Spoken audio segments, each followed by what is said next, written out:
Once again, it's the upgrade. My name is Gary Muttley. He is Len Carmichael, Landmine Studios. What's shaking, Gary? Well, I want to talk about Dark Side of the Ring again. I definitely want to talk about Dark Side of the Ring again, too.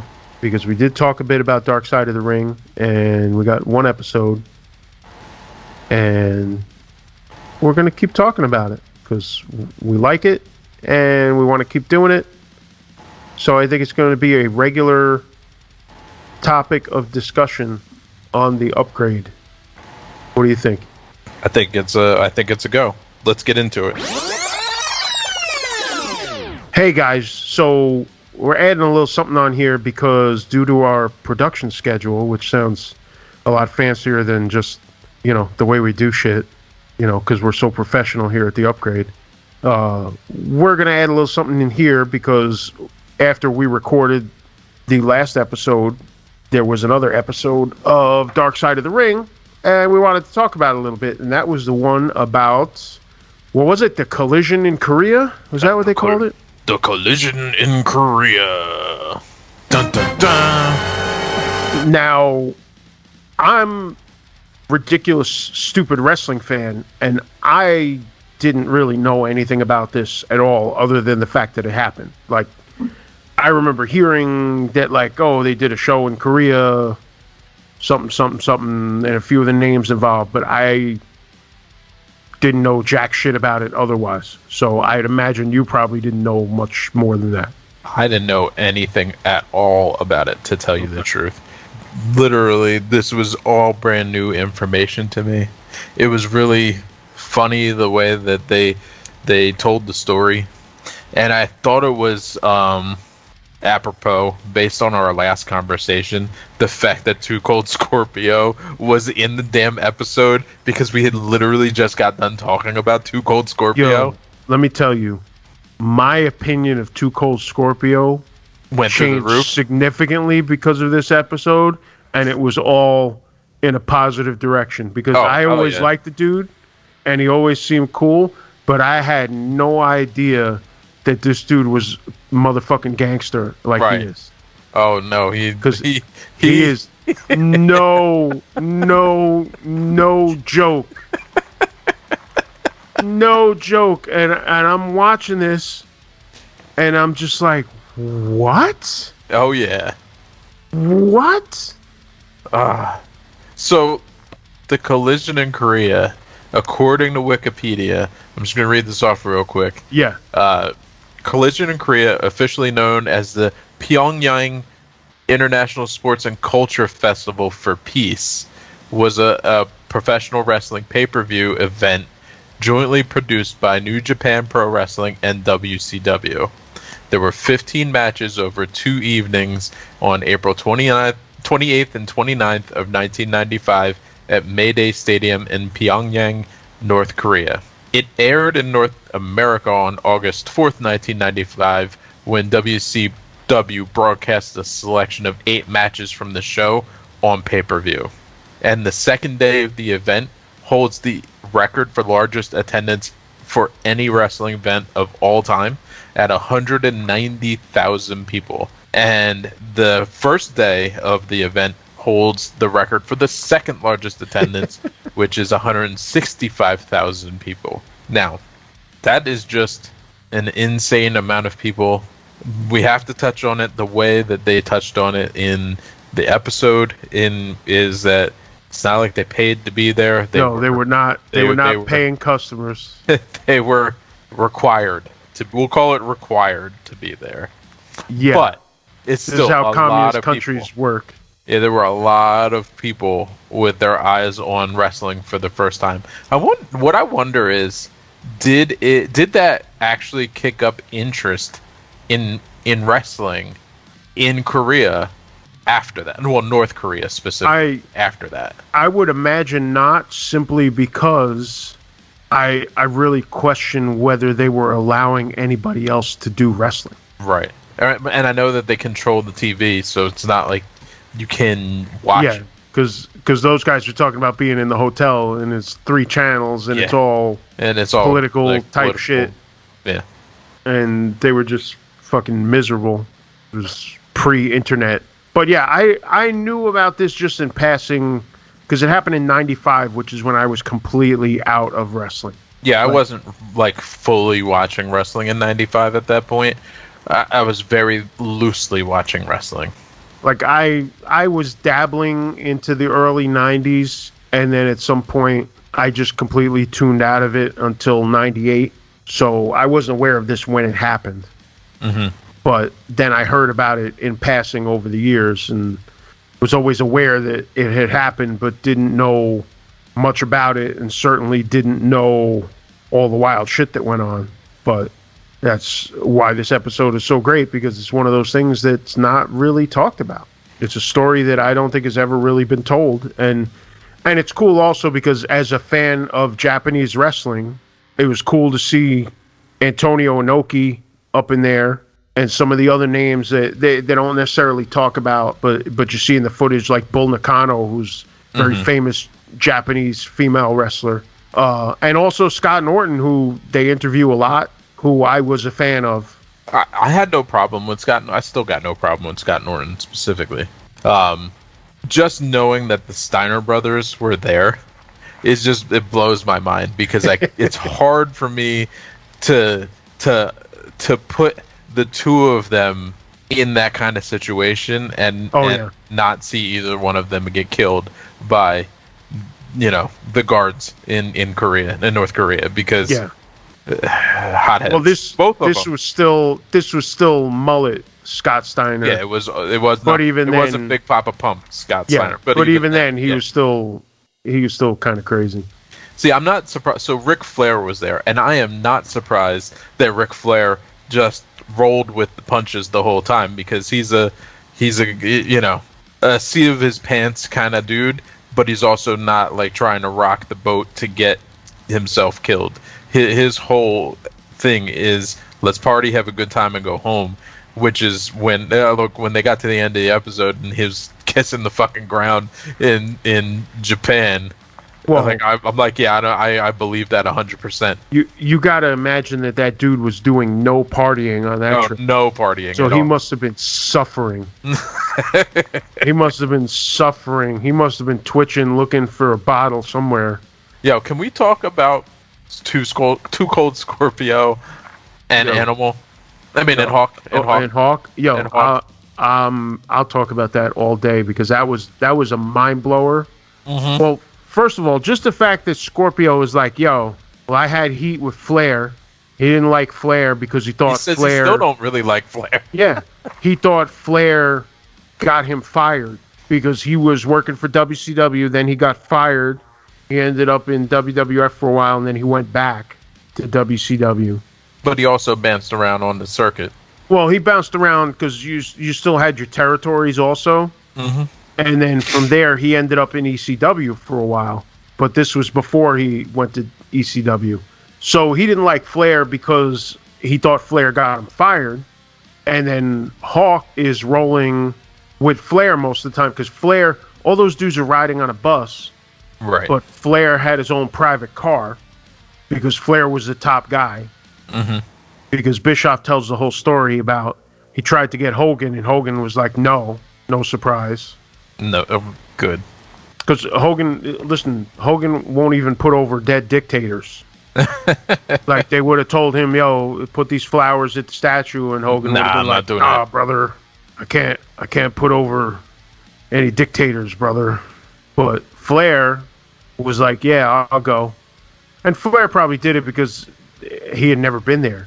Flair was like, it's another place to check off, you know what I mean? Because God knows Flair had already been all around the fucking world by that point. But one thing that they didn't mention that kind of bugged me out, that I thought they would have mentioned, and I don't know how aware you are of this, they talked about the plane being rickety and Flair kind of bugging out about it. Well, he'd been in, 2 plane crashes already at that point? Well, he had been in one plane crash where he broke his back, and I think that was in the late 70s. That was in 75 or 76. Yeah. I looked it up the other day because he he changed his style after that. He used to be more. If you look up pictures of Flair, he used to be a fucking monster, jacked up dude. Right. And it was after that plane crash that he changed his whole look and his whole style. I'm trying to find the date on the plane crash. I read the Ric Flair. It was 75. 75. So 75. Yes. Yeah, because if you watch, and this is something that I noticed a long time ago, and I didn't know why, and then when I found out about the plane crash, I put it all together. If you ever watch a Flair match, obviously he doesn't wrestle anymore, but if you watch a Flair match, if you notice, he never takes the bumps flat on his back. No, he can't. He takes it on his side. Or like on his side and his hip. Yeah, and it's because of that plane crash. He was 26 years old. He broke his back in 3 places, and the doctors told him that he would never wrestle again. And look at what happened. Oh, and he wrestled to a wonderful career. Yeah, and he that was in 75. He went back in the ring by 76. In 76, right? Only a couple of months later, and after that, he worked himself in to be, in my opinion, and we've talked about this before, the greatest pro wrestler of all time. If you can argue that Ric Flair isn't the greatest pro wrestler of all time, I'd like to hear who it is that you would say was better.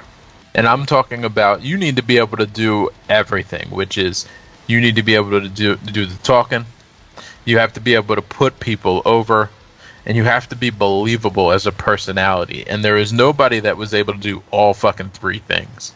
You have to be able to put people over, but make them look like $1 million, because if you make them look like shit, you've killed an entire territory. Right. And your job is going from territory to territory. So you have to keep that up consistently. Even if you win, even though you're winning the match, you got to make it look like the guy who's fighting you is the next best guy on the planet. Yep. Absolutely. Like, this guy could have he just almost won. It was almost his night. Yeah, he's so good. So that when you leave, he can still be king shit of the territory. Yeah, he's still the top guy. And it just so happens that he lost came that up night. He came up just short on You'll get him next time, I promise. The greatest wrestler on the planet. So that's the reason why we never got a Hogan Flair match when it really mattered. Because there's no way that Hogan would lose, and there's no way that Hogan would even attempt to make Ric Flair look good at all. No. Hogan will never put anybody over. Bottom line. So that's the thing with Flair. So back to the Korea thing, they talk about the plane thing, but they didn't mention that Flair had been in a plane crash, which I was surprised they left that out, because that's an important part of that little bit of the story. Because if I had been in a plane crash and you put me on some rickety ass shit, I'll probably be freaking out too.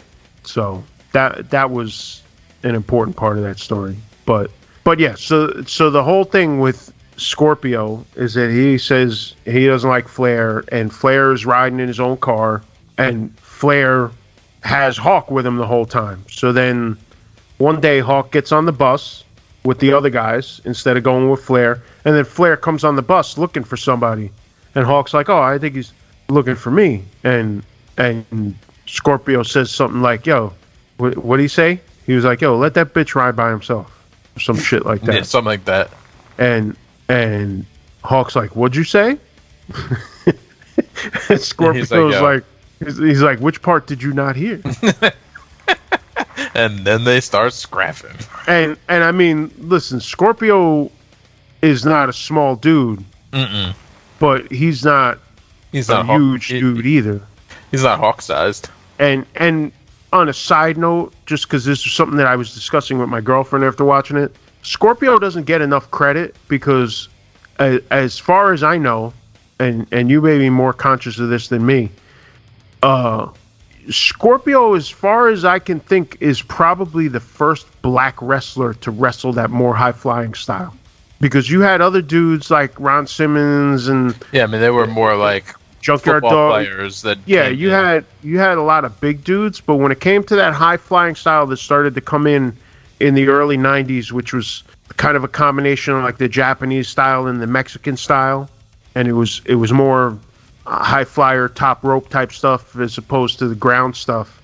I don't think there was another black wrestler doing that before him, not that I can think of, and I'm happy to be corrected if I can't think of too many high flying black dudes in general.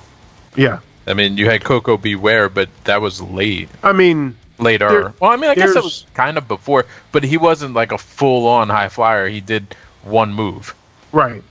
Yeah. So whereas like the first time I saw Two Cold Scorpio or Flying Scorpio or whoever, Flash Funk, right? Like whatever he wanted to go by at the time, doing like basically 360s and 720s in the air and landing on people. I was like, yo, this dude is wild. Yeah.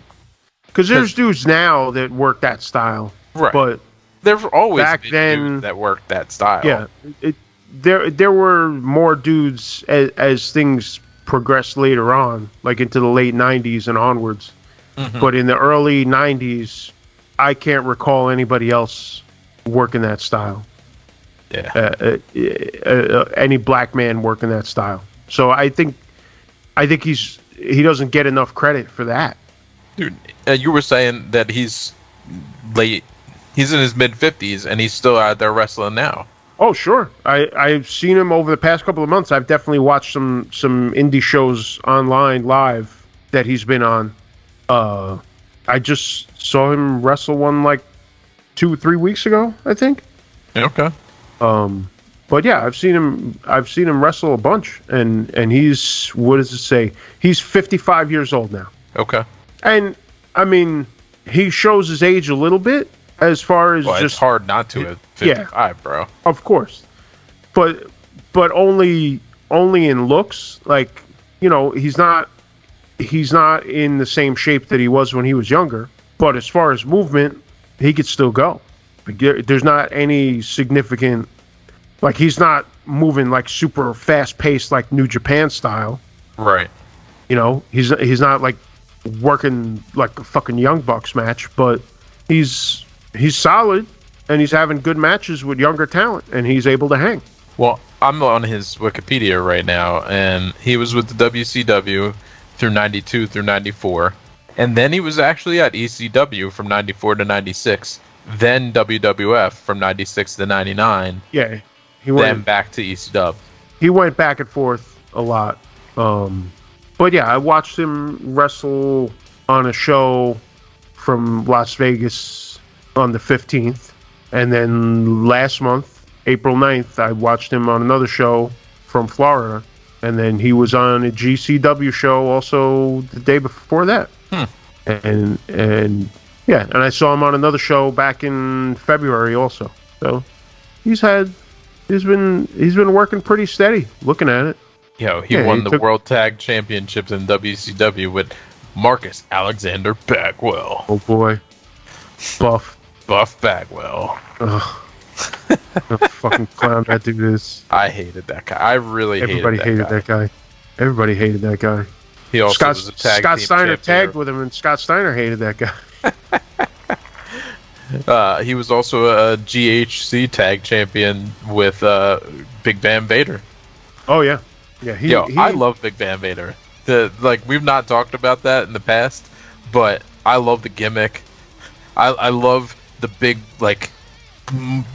big dude. He was a monster. Just smashing people. Yeah, and it was great. He used to fuck dudes up for real. But speaking of fucking dudes up for real, back to the Scorpio thing.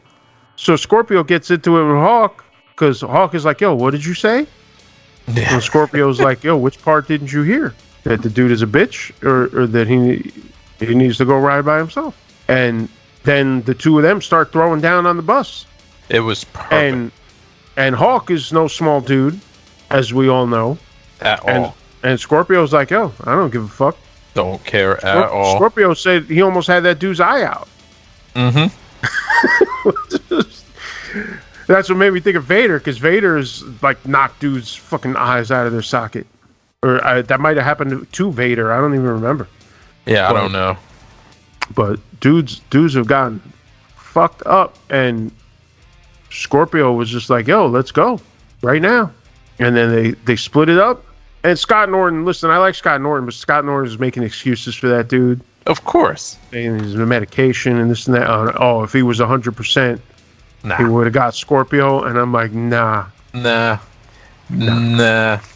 mean, don't get me wrong, Hawk's a tough dude. Like, nobody is arguing that the Hawk is a tough dude, but clearly, Too Cold Scorpio is just as tough. I heard everything I needed to hear to know that he had his motherfucking number.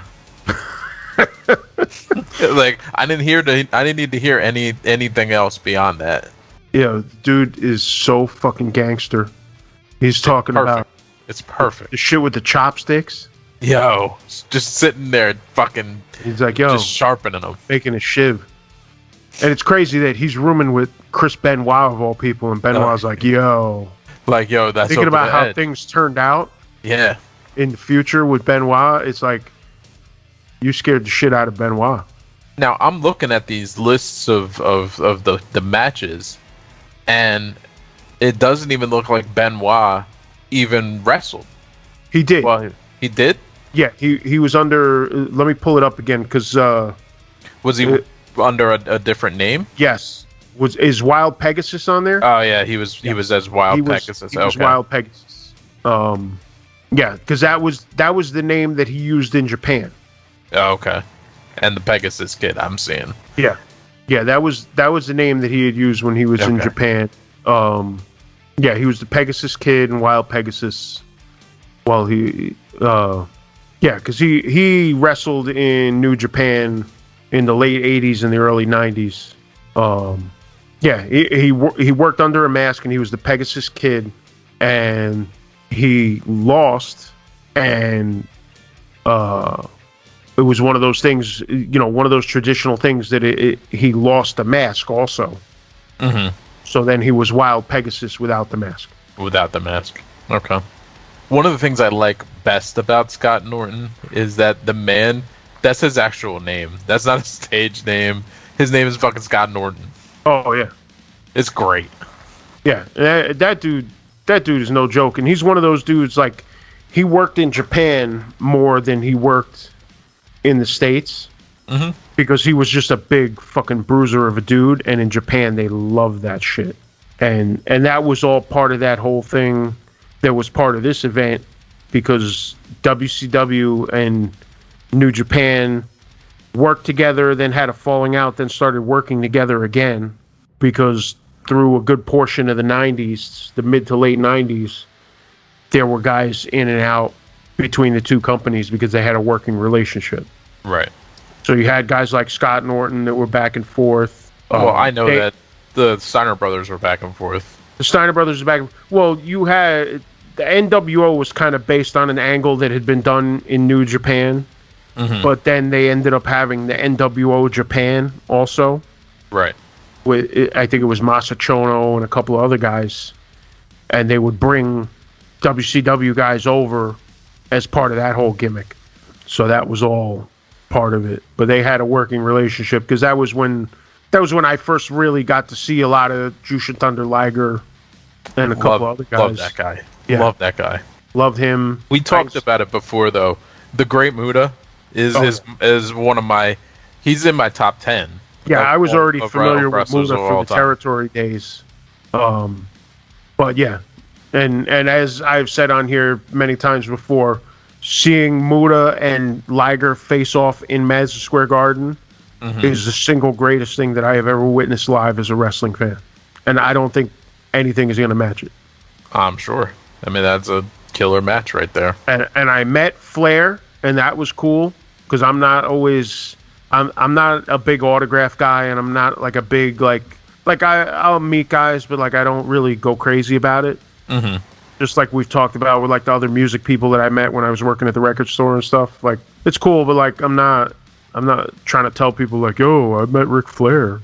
But I would love to meet Ric Flair, but that's just for me. He's my favorite wrestler of all time. I would like to just shake the man's hand and say thank you. and that's what I did, and that's a high up moment. I'm not taking anything away from that, because to me, like I said, that dude is the greatest of all time, and to be able to actually have a few words with him, and I have his autograph, which, like I said, I'm not usually a big autograph guy, but that's one that's like you got to think about it. You talk to even Snoop Dogg, he will tell you that Ric Flair is his favorite wrestler. Oh yeah, because despite him being the blonde hair, blue eyed, white guy, whatever, everybody looked up to Ric Flair because it felt authentic. Everybody wanted to be pimping like Ric Flair. I wanted to be pimping like Ric Flair. Listen, you got the people, if you ask their favorite wrestler and they say Hogan, go the other way from them. That means you're a herb. If you say Flair, that means you know what you're talking about. Hey, Flair is the greatest of all time. Hogan, first of all, Hogan ain't shit without Vince McMahon. No. Second of all, not. Hogan ain't shit anyway. I mean, if somebody said to me, "Yo, Arn Anderson is my favorite wrestler," I'd be like, "You're a gritty motherfucker."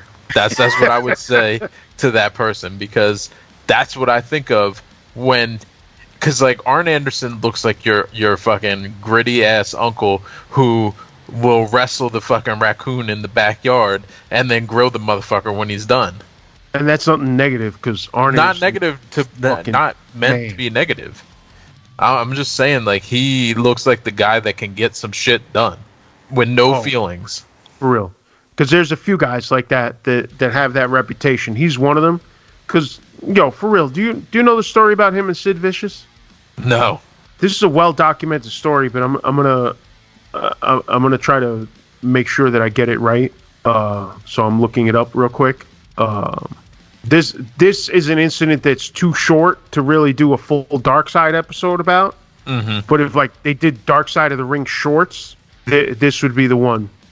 They were doing. Okay, I have the story here.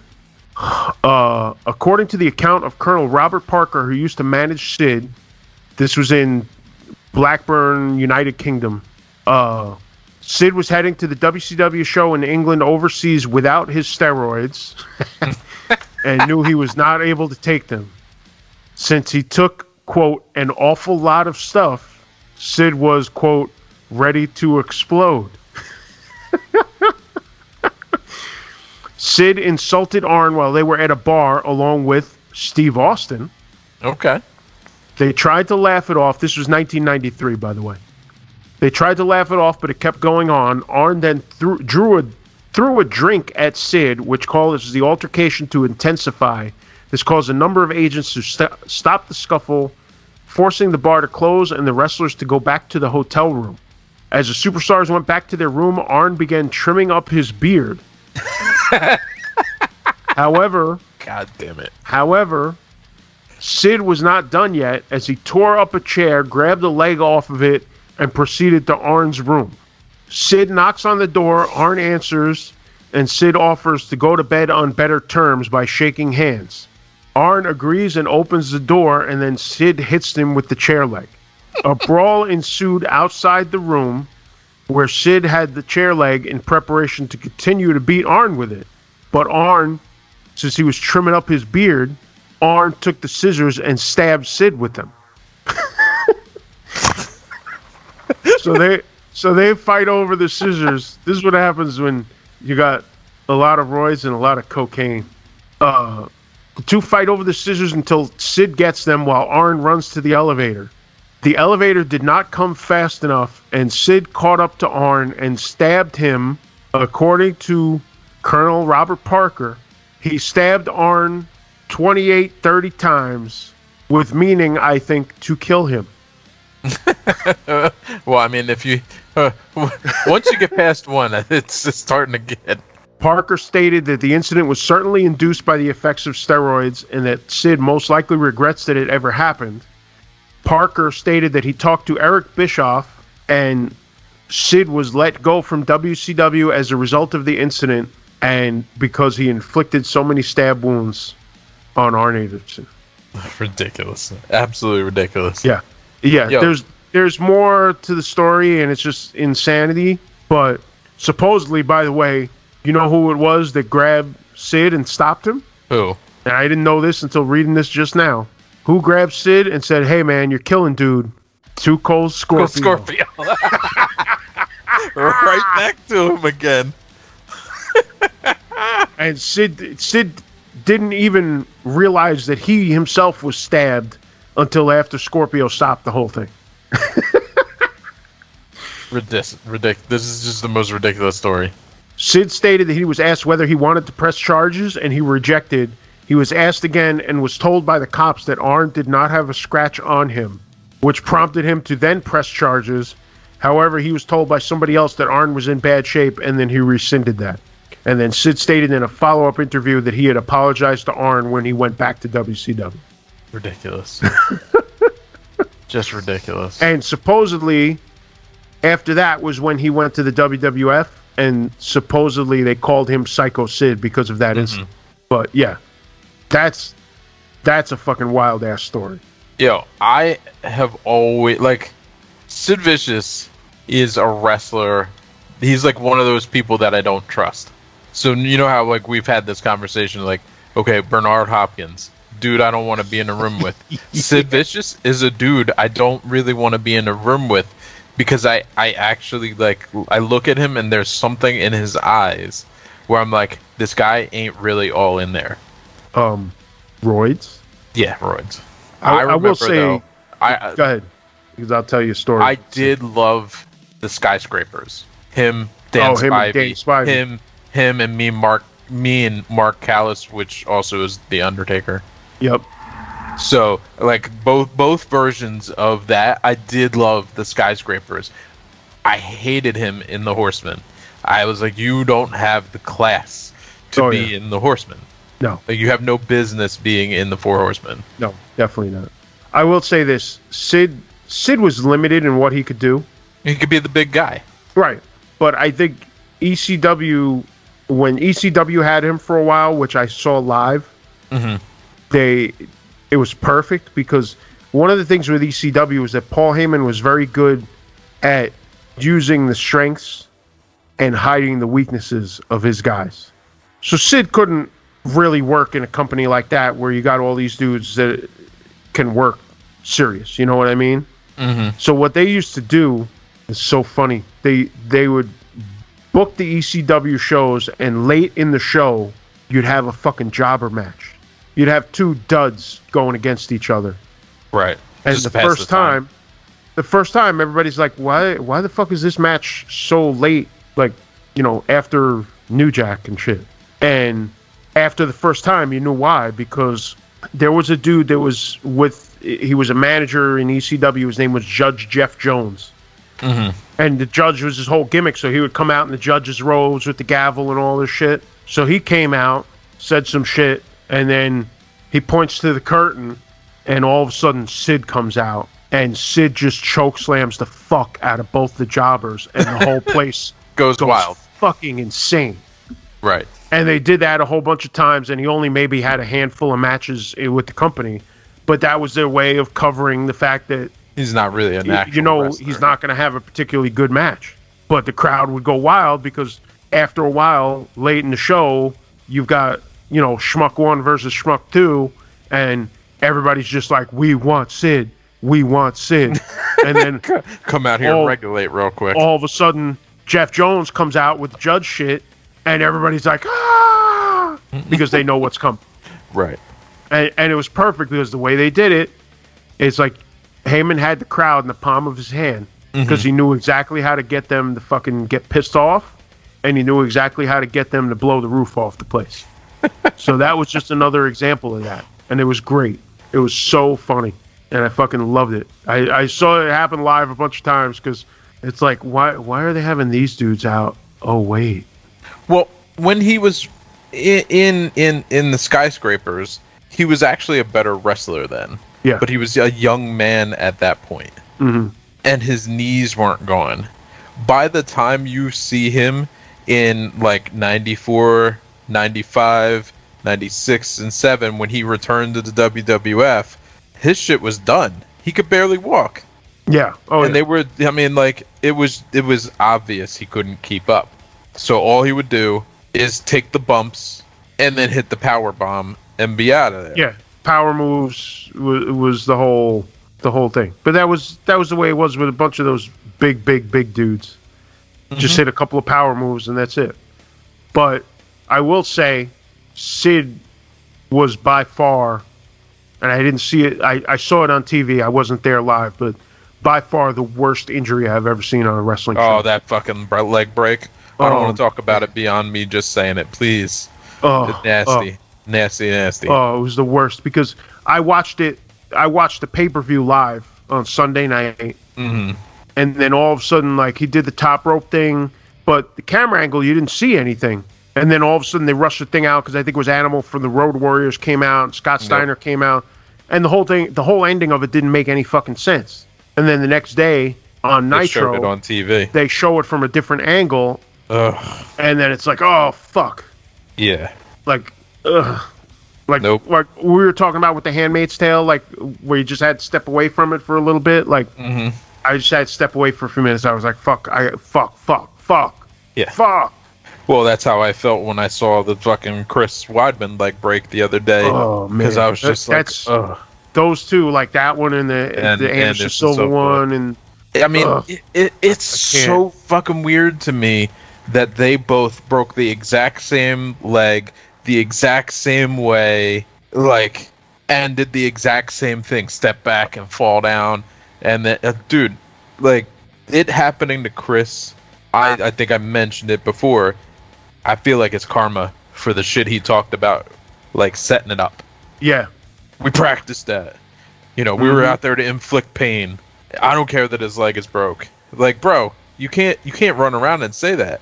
Like, I don't feel like Chris's opponent, Uriah, is going to have that same karma, because he's just like, shit happens in here, and like I'm sorry you got hurt. He was super humble about it. So I was like, I don't think he's carrying that weight. Whereas like Chris was just asking for that shit. And I have to mention a fact that has been mentioned a few times, which is that Uriah Hall in that match was the first guy to ever win a UFC fight without a single strike. Not even throwing a single strike. Did not throw a single strike. Didn't even try. Because it just happened that quick. First strike of the fight. Yes, fucked up.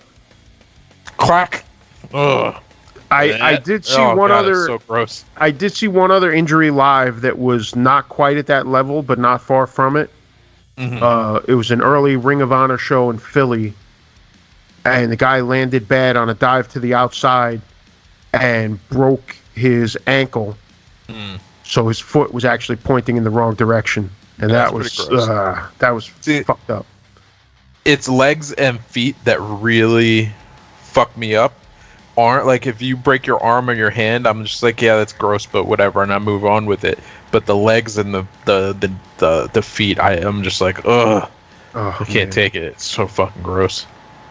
Oh, all that shit. Even the arm fucking bothers me. Shit is fucked up. And I mean, we've all seen enough broken noses that at this point, it's almost like whatever. Yeah. Your nose is crooked? Yeah, I expected that before you even walked I mean, with fighters, it's just part of the game. What are you going to do? So, anyway, back to the close back to Korea. Scorpio being gangster. Hawk being a regular old tweaker. And then, of course, you know, squashing it later because Scorpio was ready to handle that. Oh, he offered to handle them multiple times. I even said to him afterwards, he's like, yo, so when we get back, if you ever want to handle that, just let me know. Let's do it. We can make it happen because it was no joke. Can you imagine? Scorpio would have been in a fucking a Korean jail for the rest of his life. That would have been forever. That would have been bad. Bad. So, yo, how about them talking about playing pool and like having the fight to get the cue ball? Fight to get the balls, and then one of them knocks the cue ball out off the table, and it's basically like they insulted the entire country. Yeah, Scott Norton knocks cue ball off the table, and the fucking soldier just loses his shit. grabs the pool balls and is like, no. You are done here, sir. Well, go to your room. That was crazy, but the craziest was Scott Norton talking to his wife. Oh, yeah. Just where he's like, yo, you don't know what it's like over here. It's a fucking shithole. Click. And then they got guns at him, and they're like, yo, you... Of course, the guy with the good English comes in, and it's like, yo, you cannot talk about Korea this way. You cannot disrespect this country. And Scott Norton, big fucking dude, is like, all right, I'm sorry. Oh, gotcha, buddy, I got you. Meanwhile, his wife thinks that he's fucking partying with Flair all night. And he's definitely not partying. And that dude is like miserable like a motherfucker. Like he is definitely not partying with Flair. I'm not gonna lie. Not even based on this thing, but just in general, North Korea is a location in which I never want to visit. Nothing about it seems inviting. No, it wasn't. It wasn't on my list before, and now it's definitely not on my list. Certainly not on my list now. Because I've actually had conversations before about like, would you want to go to a communist country? No, not really. And I was iffy about it because I think maybe Sworn Enemy has been to China. I think, which is what started the conversation. But I don't know. Especially after hearing these stories, like. So my uncle, when he was alive and touring with Kool and the Gang, they played Russia. But they played Russia when it was a communist country. Okay. And his stories he told me about being there each time, he was like, he's been there when it was communist and non-communist. He said there's basically no difference. And you don't want to be there. So the only way to go is if you're staying in a high-class hotel and you have guards with you at all times, especially being a black group in Russia. He said that they went to the movies and two of their members decided to go to the bathroom without a Russian escort from their seats to the actual bathroom in the building in which they were already in, and got in a fight because the people were like basically dropping the Russian N-bomb on them for being in the bathroom. Holy shit. And like the only thing that saved them was, somebody figured out that they had left and sent one of the concierges down to like check on them because they had been gone too long. They had gotten in a fight and it was like 6 people beating on 2 of them. That's fucking wild. Yeah. He's like, do yourself a favor, only go there with some sort of escort. Yeah. Well, we talked about that also because we were talking about, like I said, the idea of going to a communist country because of China, but also we've had offers to go to South America, and I've heard some stories about some sketchy countries down there. So we've had conversations about it. I'm not necessarily against it, but I've also talked in some cases when we've had actual offers, even though they haven't panned out. We've talked to some people that have gone and gotten some advice about a couple of different countries and areas and stuff. Because honestly, even Puerto Rico can be a little wild. Yeah.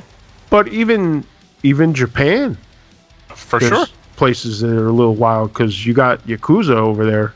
Look, if you're not from somewhere else and you get there, you should be minding your P's and Q's while you're there. Of course. But it goes the same if you're not from here when you get here to the U.S. You shouldn't be getting wild in the U.S. because there are sections of the U.S. that will disappear you. I mean, it's just the way it goes is that the outsider needs to respect the place in which they are visiting. Yeah. there are a number of places that I'm just like not really interested in going. Yeah, I can understand that. There's places, like I said, we've had offers on the table over the years, and we've discussed it and questioned it, but it never got to the point where we really had to make a decision as to whether it's what we wanted to do. Right. Not yet, but we may, like I said, with the South America thing, there's been talk. It's possible that we might have to have some of those conversations and decide what we're going to do. Mm-hmm. But we'll see. On one hand, it would be cool to go somewhere where I've never been. On the other hand, not if it's going to turn into some shit. Yeah, of course. I'd be just fine without it if it comes down to it. So we'll see. The other part of that, going back to the Korea thing, was when Bischoff talked about when he went for a fucking run, and they looked at him like he was a fucking alien. You know, that was weird because most of those people had never seen an American or any kind of white person before, so suddenly there he is out on the street, unaccompanied. It's lucky he didn't get shot. So that was a crazy story too. But right, the other big part of that episode that blew my mind that I was not aware of at all, and even as a longtime wrestling fan, and I don't want to say that I'm a wrestling historian, but I've paid attention to a lot of wrestling stuff over the years. Mm-hmm. The whole story about Rikidozan. Okay. Now, I was aware of Rikidozan, and I was also aware of his death, which they mentioned, but they didn't go into detail, which is an interesting story in itself. But I had no idea that he was actually Korean. Well, because he was hiding, as they went into, he was hiding it. Exactly. Because I had always heard about him. He died in 1963. Yeah. So we're talking about obviously long before your or my time. Yeah. I was aware of him, and then oddly enough, I learned a bit more about him from, of all people, David Lee Roth. Really? Because David Lee Roth spent years living in Japan. Mm-hmm. And there was a point when he was on YouTube and doing regular videos, and he did a video about Rikidozan. And I was like, really? And I watched the video, and he was talking about his history and everything, because David Lee Roth is a fan of all things Japanese and Japanese culture, and this was part of it. Right. Now, my understanding, and I'm trying to confirm this on... they don't mention this on Wikipedia, oddly enough, but I had heard this story over the years. Maybe it's in this separate... he was stabbed at a nightclub, and the word that I had heard that they don't mention in they Wikipedia, mentioned it in... Oh, they didn't mention it in the thing, but they mentioned it, that it was the Yakuza. Right. Well, the one little detail that I didn't see mentioned there, and I don't see here, but I've heard, so I don't know, maybe it's an urban legend, or maybe it's just something that's omitted just because of other circumstances, but he was stabbed, which may not necessarily be fatal, but he ended up having a lot of health issues after that, and died of complications. The word that I had heard, which is something that the Yakuza would sometimes do, was that the knife was soaked in urine. To make you go septic. Which made it go septic, and that's why his condition deteriorated and he eventually passed. But they don't mention that on Wikipedia. Well, so no. Maybe it's a rumor or whatever. But that was also known to be a Yakuza thing. That was something that they would do sometimes. What you have to imagine is also that Wikipedia changes pretty Not necessarily regularly, but if somebody puts up something that somebody else doesn't like, it could be edited out. Maybe. I don't know. But anyway, so I did not know that he was Korean, and I was not aware of the relationship between him and Antonio Inoki. That I didn't know about at all. And of course, being a longtime wrestling fan, I'm familiar with Antonio Inoki. He's basically, I can't even say the Japanese equivalent. He's basically in Japan, he's a combination of Vince McMahon and Hulk Hogan, in that he was a very successful promoter, but he was also an active wrestler. Yep. And then on top of that, he was an active politician in Japan as well. So it's like you put him and Trump and Flair. You put Trump, Flair, not Flair, Trump, Hogan, and Vince McMahon I wouldn't all say, into one. When I say Trump, I mean just the fact that he was an elected official. Yeah. And public eye at the same time. Yeah. I'd say Bush or Clinton or somebody. I don't know anything about his actual politics. Yeah, I'm not talking about politics. I'm just talking about the fact that Trump wrestled once or twice. Trump took a stunner. That's it. Hey, it counts as wrestling. Yeah. He was on a show. He was an elected politician of some sort. Yeah. Then you got Vince McMahon because he's doing I'm just trying to equate it to combining like things, not necessarily like minds, because I would argue that Inoki is nothing like Hulk Hogan, and I would probably argue that he's definitely nothing like Vince McMahon either. Yeah. But if you're just trying to combine the largeness of his grasp, those three people. Well, that's what I was going to say, because Hogan, he's more popular than Hogan in his home country. By far. Yeah. I mean, I know about Inoki because of reading wrestling magazines in the 80s, because they were still talking about him heavily in the 80s. Oh, yeah. And by the way, he owned New Japan Pro Wrestling until 2005 when he sold it.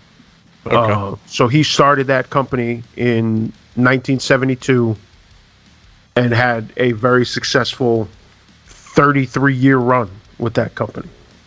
And that company is still successful now, built on the foundation that he built. Because I am a big fan of many things when it comes to New Japan Pro Wrestling. They do some great shows, and that show that I mentioned at the Garden was Ring of Honor working together with New Japan. So it was great to actually see a lot of the Japanese stars here in the world's most famous arena and my hometown. So, but anyway, so I wasn't aware of Rikidozan's, basically acting as a mentor to Inoki. So that was interesting. And then you add that Rikidozan was secretly Korean as well. That basically passed the torch to Inoki as far as when they were in Korea, he was the top guy. Right. Flair was obviously the heel, and Inoki was the face. And the crowd was quiet the whole time until then. And then they were, as the match wore on, they were more and more on Inoki's side and up and cheering. But I just saw that the match was only 14 minutes long. Yeah, which is a breeze for Flair, for sure. Because he was wrestling 60-minute matches all the time. Every night. So 15-minute match for Flair is like nothing. So good. And I'm sure Inoki had a lot of long matches too. Oh, I'm sure. Because with the Japanese style, a lot of those would go for a long time. Which, hey, that's fine. Mm-hmm. Good. So that was an interesting story that Rikidozan was secretly Korean, because Korea and Japan do not get along at all. Yeah, because Japan had occupied Korea until World War II. So there was a lot of heat there. So that was interesting. And even more recently, by the way, because in looking at this, even as recently as 2017, Inoki with his position, in the political mix, was trying to bridge the gap more between North Korea and Japan. Until 2019, honestly, he finally retired from politics overall. Honestly, pointless endeavor. Yeah, I mean, Korea is in whole. North Korea. North Korea is in a whole other direction, let's say. South Korea, I have a number of South Korean friends. Yeah. And my opinion of North Korea as a whole has nothing to do with South Korea. Mm-hmm. And obviously, it's not even the people in North Korea, it's the government. Oh, yeah. Yeah, there's a lot to unpack there. There's a lot of craziness, a lot of weirdness. I have said for years, not that I want to take this in a long political foreign affairs direction, but I've said for years, just with the stuff that we've seen going on with Korea, watch that space very closely, because there's a lot of little things going on, and there's a lot of things related to Russia. Mm-hmm. And potential involvement there. I have said for years now that I think that there are alliances being formed behind the scenes, and they better keep a close eye on it before it's too late, because as Korea does some of these missile tests and stuff like that, they're in a position where if they have what they say they have, they can hit U.S. soil. Yep. And that, combined with all the weirdness we have going on with Russia right now, and even some of the Middle Eastern stuff, there's a lot of weirdness, and there's a lot of things that could potentially be going on behind the scenes that might make things messy for the United States. Oh, if anybody thinks that there isn't something going on behind the scenes, they're fucking lying to themselves. Yeah. I'm not being lied to, because I can see it. Like I said, I've been saying it for years. I firmly believe that we need to keep a close eye on that space and watch some of those movements. I'm not saying necessarily that we need to take action yet, but we need to be prepared to take action. We need to be prepared to do something, because I think eventually, sometime in our lifetime, some shit's going to go down over there, and they're going to start testing us, and we need to be prepared to handle some business. Look, because as much as I hate to give Trump credit about anything, the dude is an asshole, and everybody knew that he was an asshole, and him trying to chase those dudes and write love letters to this fucking idiot kept things a certain way. So now you got to be prepared for anything. Look, what I'm going to say is that for what I can tell, the last 20 years have been a ramp up to a new Cold War. Oh yeah, for sure. Things were okay from, I'm gonna say, 94 to 2000. Mm-hmm. And once Bush 2 was firmly in there, everything started. You could see the shift. They had just gotten us out of the Cold War, and everybody is just turning back on that. Right. Slowly but surely, things are returning to the way that they were. Mm-hmm. And if you want to pretend that it's not true, I have a bridge to sell you. Yep. Yeah, but I think, as always, a lot of people are just going to kind of gloss over it. But of course. Well, we'll see. I think there's a lot more to that story that's still writing itself, and we'll just have to see where these things go. But it's funny that here we are talking about this event in Korea all these years ago, and shit really ain't much different. No, that ain't different. Much like we've talked about lately in general, it's the same thing over and over again. Yeah, because this is no different from Dennis Rodman going over there a couple of years ago. Right. Shit like that. It's just the same game over and over. I wonder if Rodman got the killer treatment when he went over. Like, because I feel like he got a better treatment than these guys got because he was specifically going to meet with. That's an interesting thing to think about, because you think that some of these guys, like Rodman, probably got treated better just because they saw it as an opportunity. Right. But I guess, you know, when they did the wrestling thing, they didn't look at it the same way. Yep. They didn't necessarily see those people as superstars. Well, I guess they saw Flair as the and superstar. Especially Ali. Yeah, Ali got the full treatment. Yeah, because you know Ali got the full treatment. Yo, they saw those straight guys. Up, all the other dudes just got the peon setup. If they allowed Ali to shadow box and not kill him for shadow boxing at one of the memorial sites, oh yeah, they had been like, all right, well, this is one of the greatest boxers of all time, if not the greatest boxer of all time. He is a superstar. We cannot kill him. Yeah. So he got the specialty treatment, and so I'm assuming his entourage did too. Ric Flair got his own fucking car. Yeah, but they didn't give a fuck about Scott Norton. Or Cold Scorpio. Little did they know Scorpio would fucking shank them in a second. Yo, take the guns out of the equation. All those wrestlers would have rolled. Every single one of them. Take the guns out of the equation. It would have been a real bad scene for a bunch of those fucking soldiers.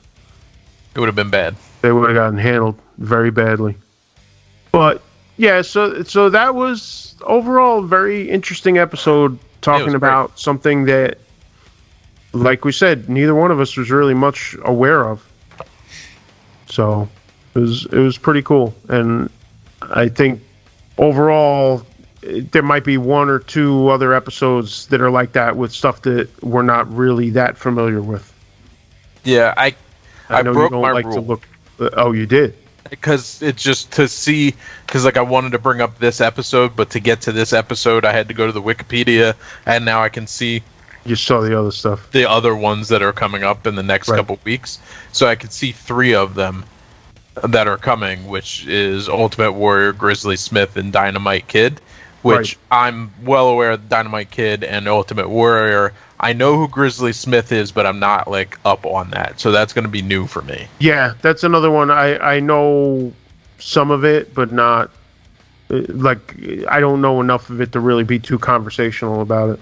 Like, I know there were a lot of issues, and I know he is Jake the Snake's father. Right. And Jake the Snake has a sister who was also in the business. I forget her name. Yeah, I don't know her name. So that's part of that discussion. But well, I'm also looking at the rest of the list, and a lot of this stuff I don't know about, but I'm assuming Planned Ride from Hell I do know about, and I'm surprised here they're doing something specifically on Chris Kanyon. Yes. The Chris Kanyon thing I'm very interested in. I'm interested in because, I mean, I liked Kanyon. Well, do you know his whole story? No, I don't, and I'm please don't tell me. I want to watch it. Okay. When they drop it. Yeah, because he there's a very his story is important. Put it that way. Okay. And I don't know if they're going to get into it, but I have come to find out more recently from some interviews and discussions that he has more of an influence than I realized on some recent wrestling, especially some of the AEW guys. who it turns out he had struck some friendships with when they were pretty young, and he was an important influence on some of them. So I don't know if they're going to get into that, but that was a recent fascinating thing that I found out. The plane ride from hell was something that happened in our lifetime in our fandom, because I forget exactly when it happened, but it was after it was in 2002. So there were guys like Brock Lesnar, Kurt Hennig, all involved, and Dustin Runnels, aka Goldust. He's involved in the thing too. You know what? I hate the Goldust thing. I'm with Dusty 100%. Like worst gimmick, and it just makes you look dumb. I never liked it. I always liked him as a wrestler. Yeah, no, as a wrestler, he's fine. I knew him from before, and now he still does his thing in AEW. But I never liked the Goldust gimmick. Me either. Never is just. Never really cared about it. Never found it interesting at all. Thought it was kind of stupid and goofy. You know, not in like some transphobic type of way, because it went in that direction. But like, I just thought it's just stupid. A bad gimmick. Yeah, it was just. Dumb. It's not even that it's a bad gimmick. It's a bad gimmick for him. Like, it doesn't fit him at all. There are other people that could pull it off and make it believable. I could never believe it. See, I just think in general, I didn't like the gimmick, and I just thought it was goofy, and I don't think anybody could have taken that gimmick and made it not goofy. But that's just my opinion, and obviously we'll never know the truth because somebody else is going to have that gimmick. But I liked him as a wrestler. I just didn't like that gimmick at all. Yeah. And now I still kind of don't like what he does now, because now he still does a face paint thing. Mm-hmm. And I'm just not a fan of it. But I do still think he's good as a wrestler. Even, he's up there a little bit in age now, because how old is he like now? 48, 49? I feel like he might even be older. Let's see. I know he's 52. Okay. But he can still work, because on AEW he still has had some good matches. And he's probably, honestly, in the best shape of his life. Okay. He still does like a face painting gimmick that I'm just not really into. Not really into, yeah. But, I still enjoy seeing him once in a while. But, as far as the plane ride from hell goes, it's plane ride where a lot of crazy shit happened, which you could have figured out from the title. Mm-hmm. But it's an interesting story. I don't think it's anything that has like a super lasting impact on the business. It's just an interesting story. That's really all there is to it. Right.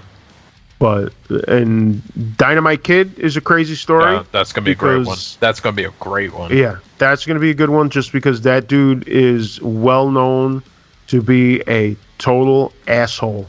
Yep.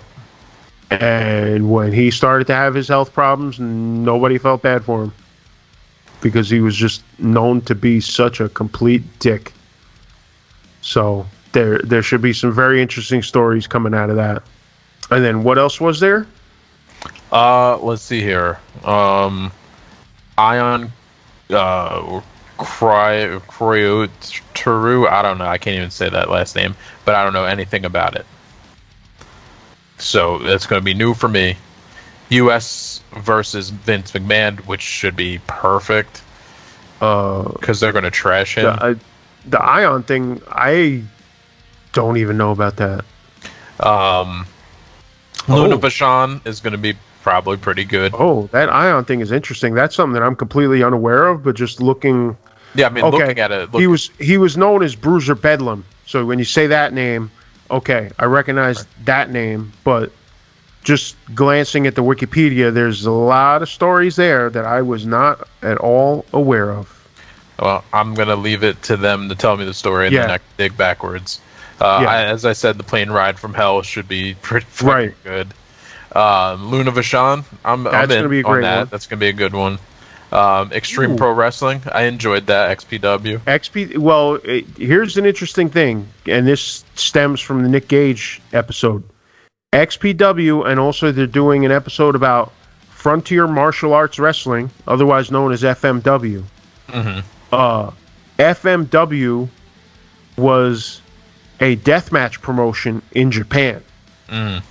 So all the shit they do now, it was already going on over there. Came from over there. FMW were like the first ones to really do a lot of that stuff. Okay. Yeah, I mean, they could tell me any story they want, and I will sit down and watch it week after week. It's hard for them to come up with something that won't pique my interest. Because even like looking back through the pantheon of the stuff that they've created for season 1 and 2 so far, even the things that I didn't think I was going to care about, like Dino Bravo, I was like all in. Because I actually hated Dino Bravo, but I enjoyed that story. I was like, "Holy shit, this is so good!" And like, it was good.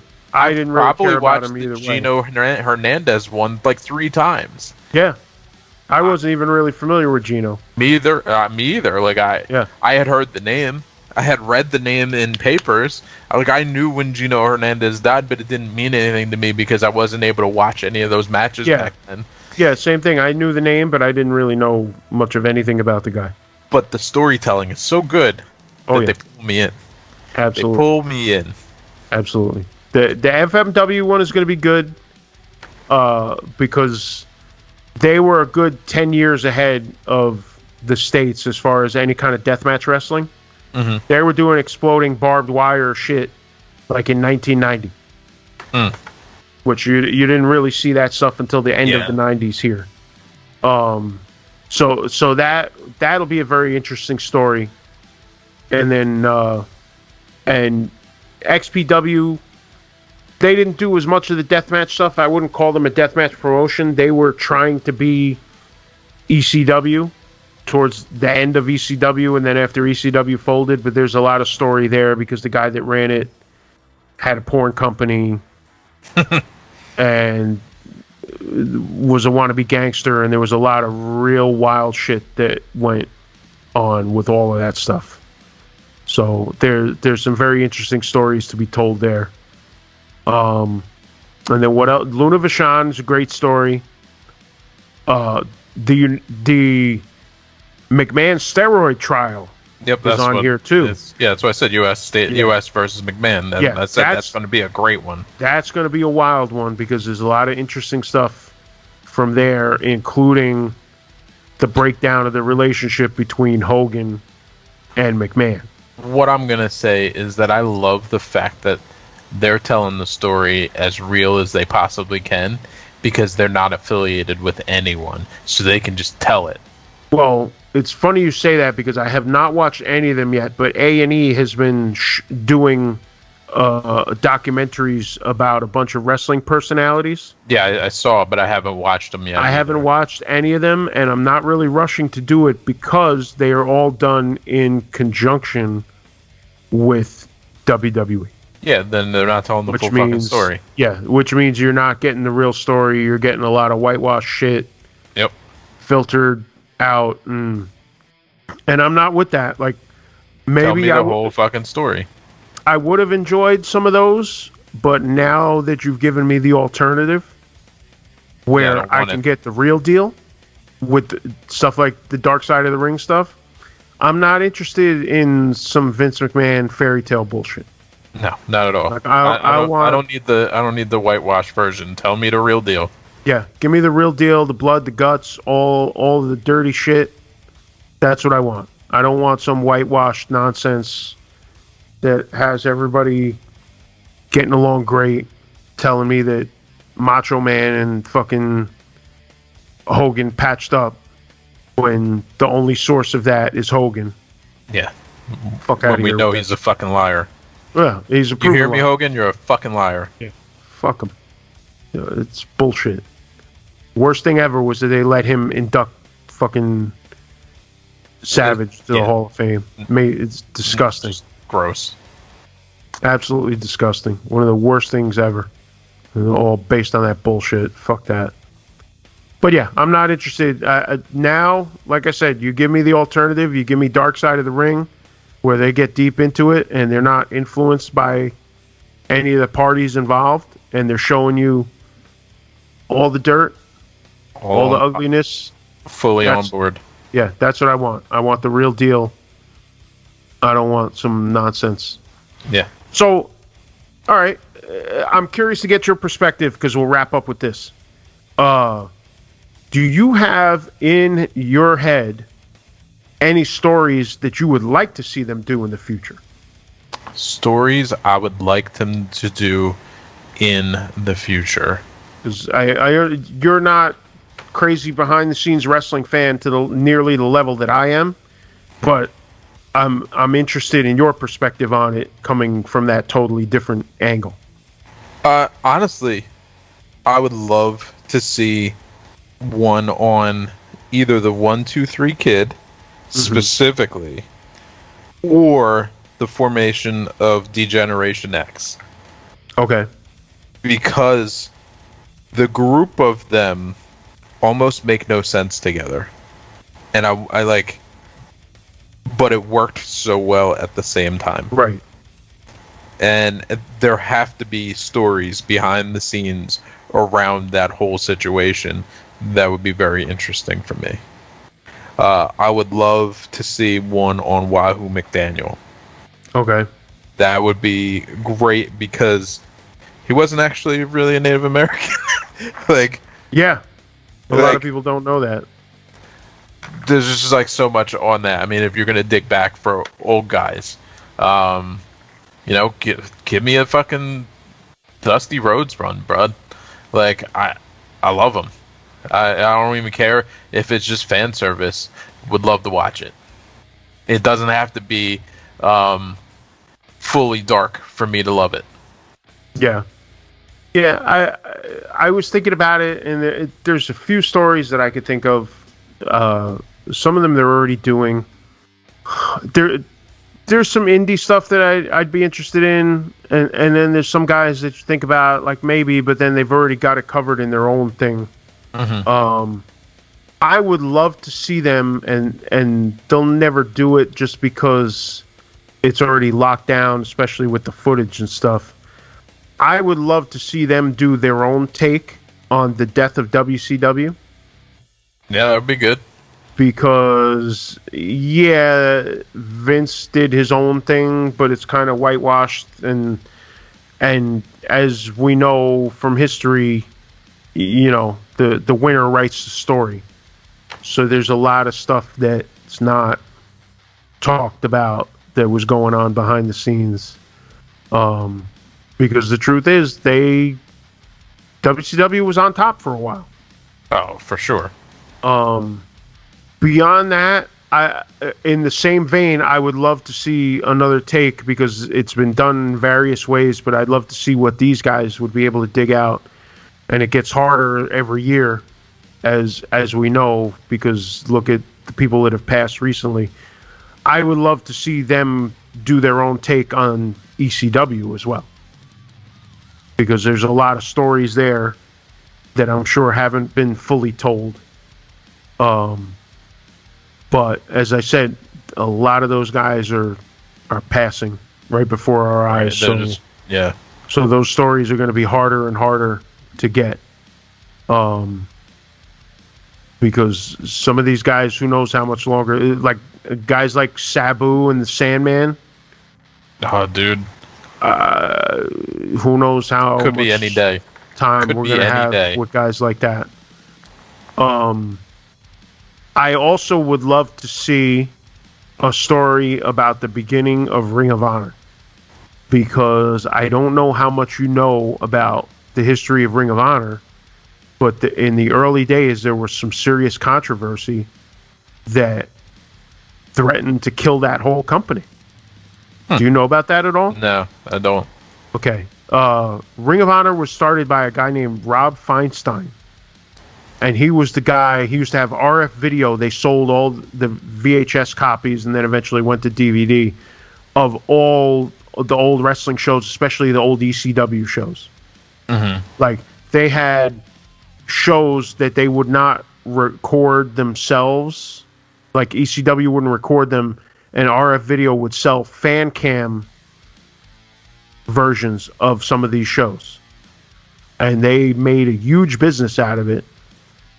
And he was based in Philly.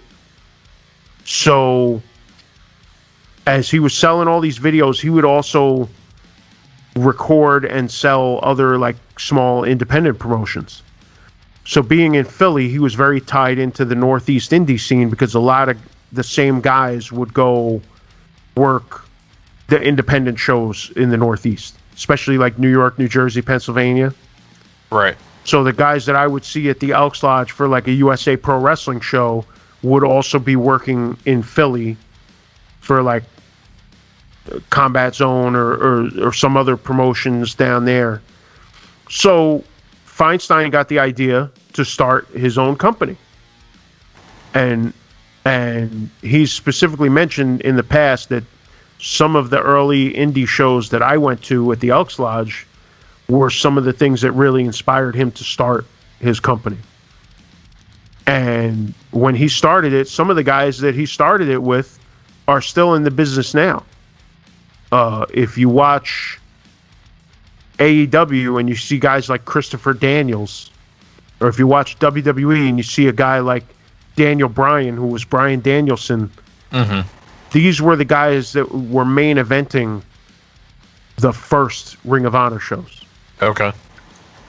So, so he, you know, it was all very tied into that independent scene at the end of, you know, he started, I think, in 2002. You had ECW and WCW both folding in 2001. A lot of indie promotions stepped in to kind of fill that void. Right, pick up the... And he started Ring of Honor.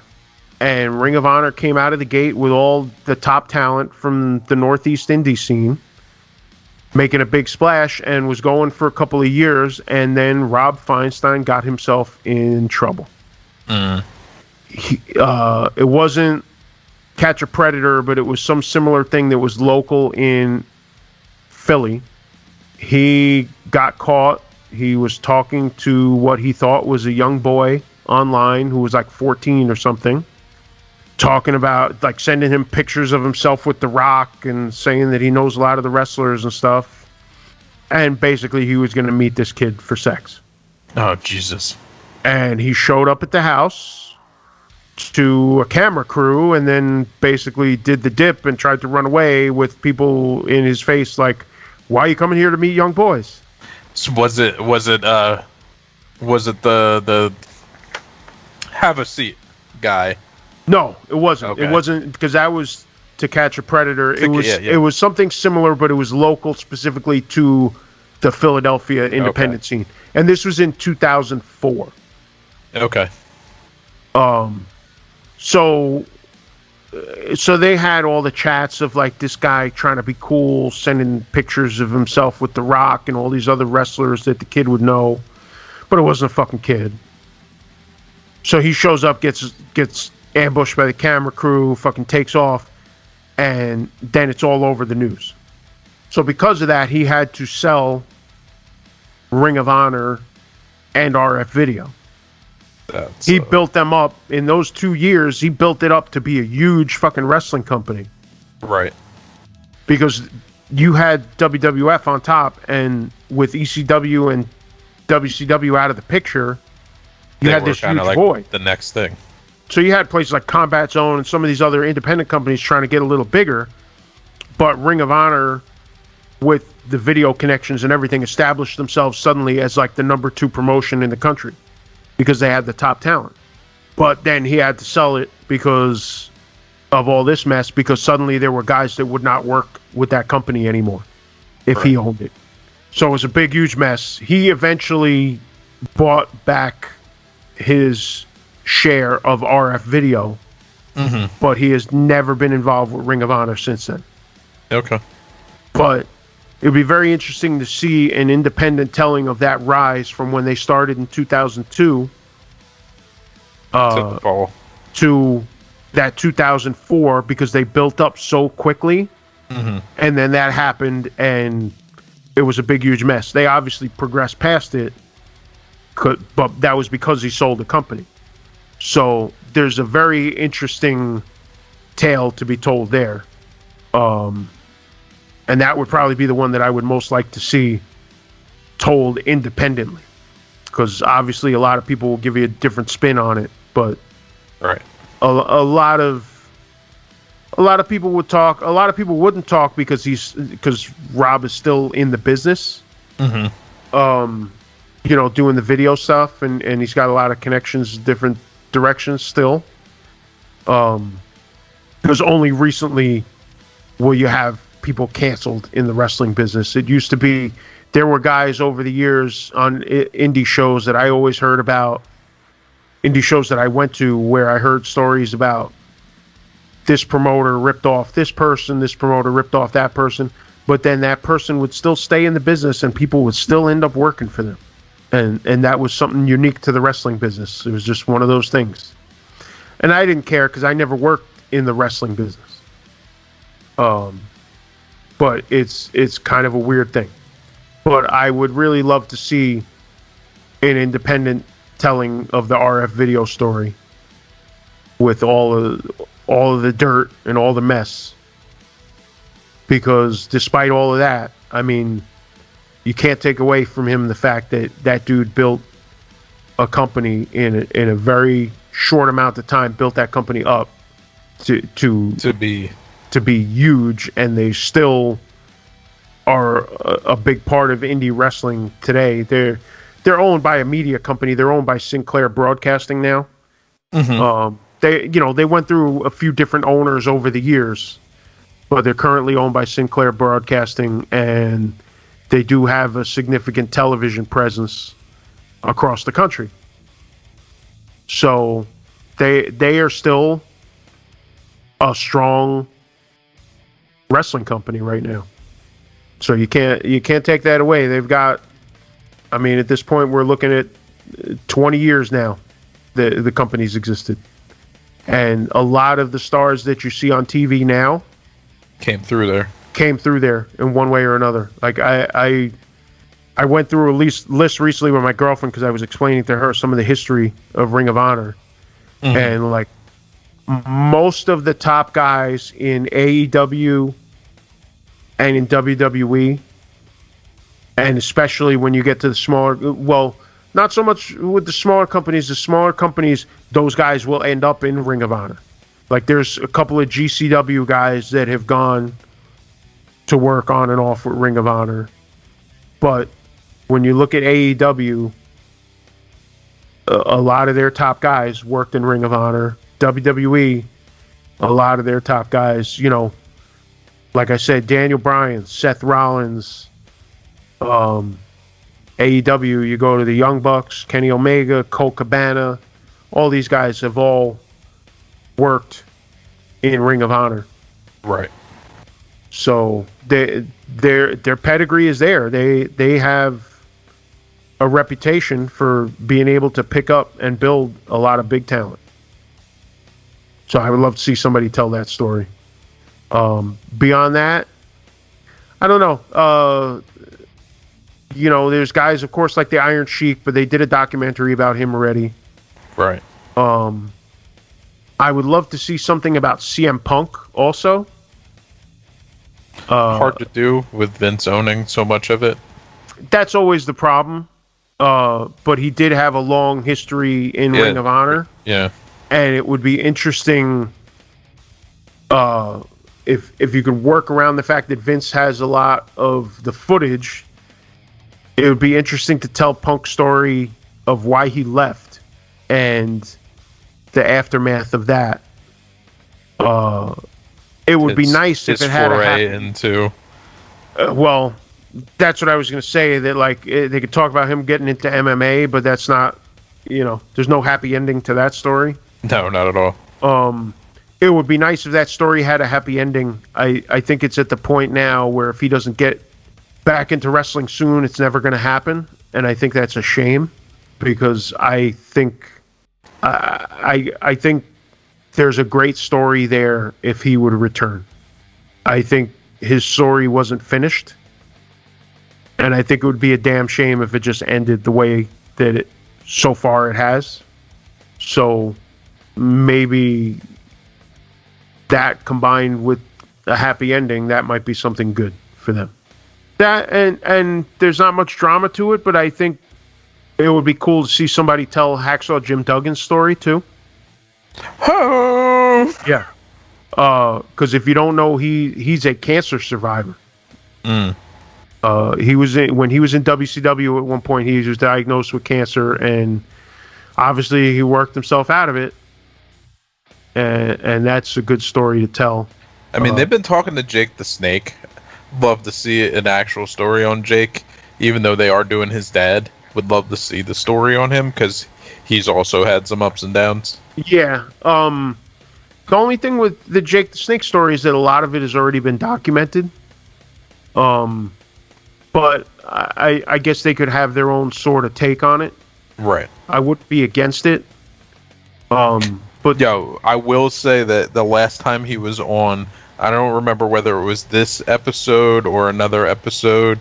Maybe it was the Nick Gage episode, but he was talking about how Jake the Snake doesn't have any problems, but him as a person has a ton of problems. And it's like the dichotomy of being a personality and being a regular human being. Mm-hmm. and how he was dealing with that. And that's just one of the things that makes me want to see them tell the full story. Yeah. I mean, I guess the trick is for them to tell some stories that other people haven't already told. Right. And it's going to get harder as time goes on, because they've told so many big stories. And I guess there's still a lot of stories that they can tell, but I guess it's a matter of, are they stories that people want to hear? Because old school diehard wrestling fans will eat up a lot of this stuff, but you also, and they've done it with this season a bit, trying to get new stories like the Nick Gage story and things like that. And I think the Chris Kanyon thing is a great step in that direction, just because I don't think a lot of people know that story. Mm-hmm. And I think that's an important story to tell. Because that guy has more influence than I think people realize on some of the current wrestling. And also a significant cultural influence without spoiling it for you. So I'm very interested to see where they go with that. I'm also interested. Side note that you can cut this out. I guess this is another episode. What, the whole episode? This whole episode? I mean, Jesus Christ, we're at over 2 hours. Yeah. So that's why I was like, we're not exactly tacking this onto anything at this point. Unless you want to go marathon for the fucking dark side thing. All right, we'll bring it back. So that'll be interesting to see, and hopefully they can come up with some more stories, and we'll go from there. There's always going to be more stories to tell. They could tell as many as they can come up with. I will watch. Well, hopefully there's not too many more bad stories. We'll see. Nobody cares about Test.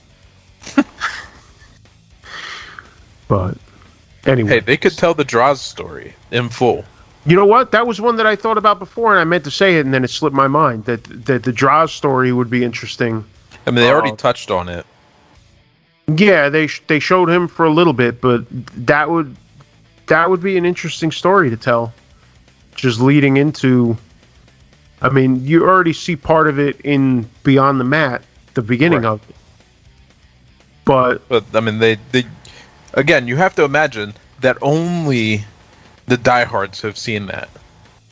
You're not talking about the people who might tune in on a Dark Side of the Ring because it's like a specialty episode and it's 45 minutes of actual information and they're already on Vice or whatever. It's a totally different thing than going out and searching for that documentary.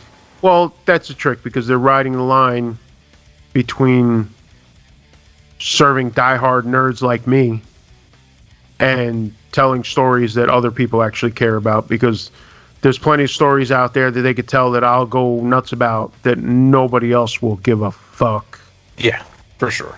For sure. But much like what I say about Marvel and the Marvel movies, I think we're reaching the point now where they're telling stories that are so good that, just like what you said about Nick Gage, they're telling stories so good that it makes you interested in it. Mm-hmm. Trust me, I didn't know much about Nick Gage before going into that, but now I'm interested. Not necessarily, I'm not going to go out and search out a death match, but I'm interested in the man's story in general. Right. Well, I'm sure it'll be the same thing with some of this other stuff like FMW, because FMW did a lot of crazy shit, and when they tell that story, I'm sure it's going to interest a lot of people that were initially not aware of it at all. And the same goes for Chris Kanyon, and the same goes for some of these other stories. Mm-hmm. So I think it's to the point where they could do whatever they want, and they will have people's interest, which is cool. So I can't say anything bad about that. I think that's great, and like I said, they're riding that line between catering to the diehard fans and bringing new people into some of these stories that they're just not aware, but they're just like, hey, Darkseid's talking about it, so I want to see it. Yeah, I want to check it out. What's up? So, and I think that's perfect, because you're not going to make that much money catering to fucking nerds like me. No. So, anyway, we will continue to talk about Darkseid from time to time as the season continues, and then in the future seasons also, because obviously we are very interested in it. I don't know how we're going to make it work, whether we're just going to do one episode of the podcast and cover a couple of episodes. We're just kind of winging this thing as we go along. We didn't really have a plan, but we're down to talk about it and keep talking about it, and hopefully you guys are still down to hear us yap about it and tell stories about our own relationship when it comes to wrestling and stuff like that. So let us know what you think. Yes, absolutely. TheUpgradePodcast.net is where to go to find social media and stuff like that. So get on there and tell us what you think. Tell us what you like, or tell us what you don't like and we should shut up about, which we might not listen to anyway, but we'll see. You're not the boss of me. But yeah, so that's it. Next week we'll be back again with something. I don't know what. Else. Whatever comes up. Something else. We got plans. We got big plans. We got big. Don't ask big us what they are, but we got them. Yeah, somewhere. I don't know where they are. They're buried under a bunch of shit in my room, but I got big plans somewhere. Under this desk, I think. But yeah, so TheUpgradePodcast.net, Facebook, Instagram, all that stuff. The Upgrade Podcast, and I am Gary Muttley. He is Len Carmichael. We are The Upgrade. See you guys again soon. Peace. Peace.